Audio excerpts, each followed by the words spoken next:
Les entreprises d'outre-mer dans la compétition économique mondiale, c'est la mission et la conviction d'Outre-mer Network depuis 6 ans.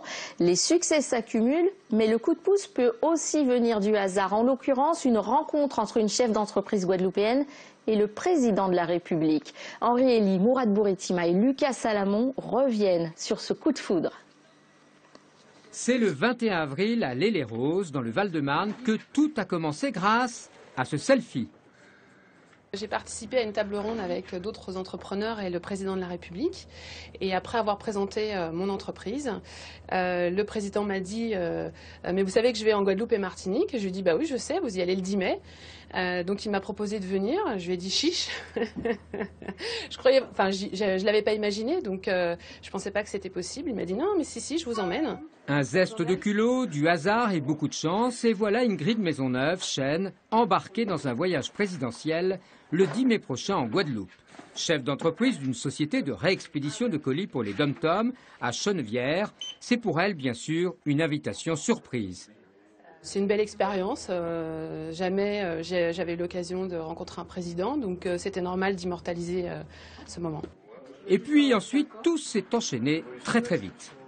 Un des conseillers du président est tout de suite venu me voir, m'a donné ses coordonnées et m'a dit de le contacter. Est-ce que vous pensez que réellement ce type de voyage peut vous booster dans vos affaires? Clairement, parce que aujourd'hui, une société telle que la mienne a besoin d'avoir de la visibilité. Et forcément, un voyage présidentiel, c'est très médiatisé. Tout juste 2 jours après le fameux selfie, direction l'Élysée, où les conseillers de François Hollande attendaient donc, entre autres chefs d'entreprise, Ingrid Maisonneuve-Chêne, la patronne de Shopil, pour les derniers ajustements du voyage présidentiel aux Antilles. Bonsoir Daniel Hierceau. Bonsoir. Alors Outre-mer Network, c'est vous? Il paraît. Oui. Et Ingrid Maisonneuve-Chêne, que nous venons de voir dans ce reportage, fait partie de votre réseau. Mais cette fois-ci, on peut dire que le hasard vous a doublé sur cette histoire. Non, le hasard, derrière le hasard, il y a du travail. Moi, je suis très heureux pour Ingrid parce que derrière la réussite d'un entrepreneur sur lequel il y a un focus particulier, il y a des centaines et des centaines d'heures de travail. C'est un cheminement long. Ingrid, elle a commencé à bosser chez elle et aujourd'hui, elle récolte les fruits d'un travail qui est fabuleux avec une super belle boîte je pense, qui va faire parler d'elle. Donc, on en est très heureux. Vous êtes très heureux, mais est-ce que votre réseau compte d'autres réussites notables? On est content parce que c'est la deuxième fois en fait qu'un entrepreneur, un compatriote accompagne le président. Le premier c'était José-Jacques Gustave de G2J, le leader de la visioconférence sécurisée embarquée aujourd'hui. Voilà, et puis on a plein de success stories dans le réseau. Angélique Zetor qui a été lauréate du prix latribune.fr et qui aujourd'hui monte une filiale à San Francisco. On a Jean-Bernard Bourrat qui dirige la première boîte d'aviation d'affaires du groupe Sapora. On a Charles Billot de Cadalis, Jean-Marie Ladéon. Enfin, il y en a tellement que je m'excuse, je risque d'en oublier quelques-uns.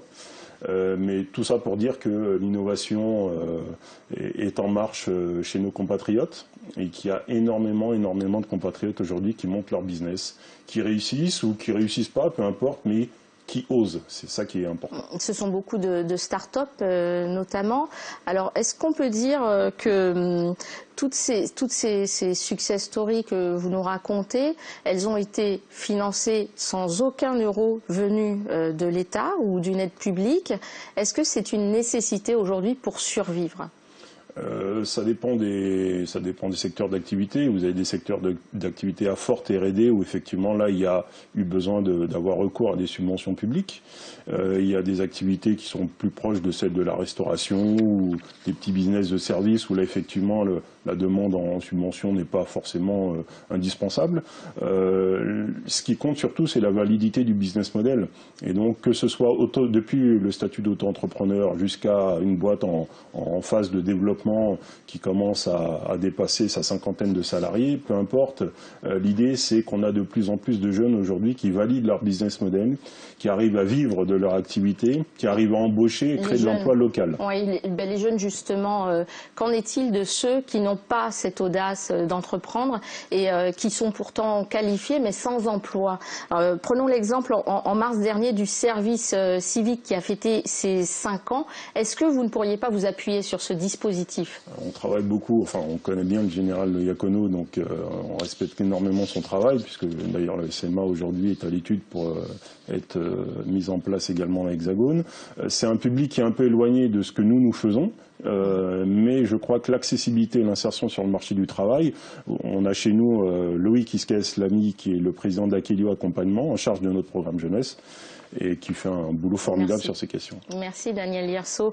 Alors j'ai une dernière question, est-ce que vous êtes amateur de Nina Simone? Ah, ça a bercé toute mon enfance. Ah bon, alors je vous propose de redécouvrir son répertoire. Il a été revisité au Festival de Bourges. C'est un reportage de Nathalie Sarfati et Mourad Bourretima. L'ombre